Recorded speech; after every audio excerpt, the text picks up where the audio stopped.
Guys, natapos na rin natin yung mini spotlight event. So binili ko na din yung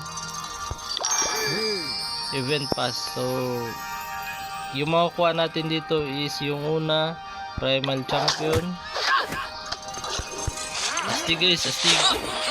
Sunod yung warrior king. Astig, napakastig. Warrior queen.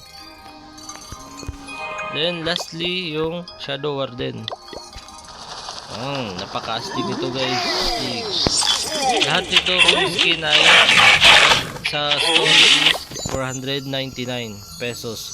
Lahat po ito is tag 499 pesos. So dito sa event deals, sa event pass is 150 pesos lang. Then yung makukuha natin sa rewards na 150 pesos. Ito po guys. Reward list. So unclaim, nasa claim. So ito po yung makukuha natin perks.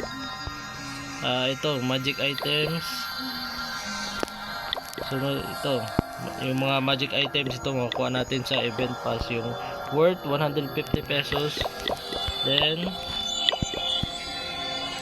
ito yung super medals 1,900. So makakabili na tayo ng skin dito sa event deals.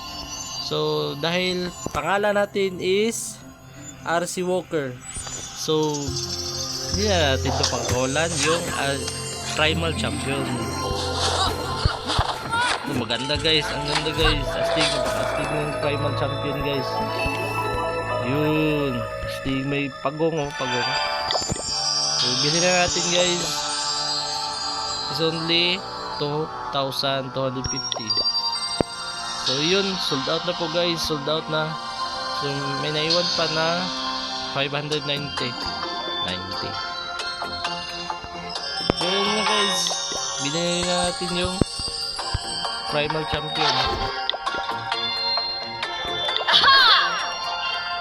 Ito guys, wow, legendary. Select na natin guys, ang ganda guys. Ganda guys, ang ganda.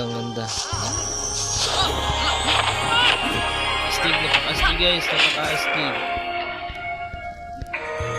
Yun. Wow, astig guys. So mag-isip ka na guys, worth 499 pesos, isang skin lang o yung 150 pesos na may maraming reward, tsaka makatrade ka pa ng ibang skin. So yun lang po guys. Happy looting, RC Walker.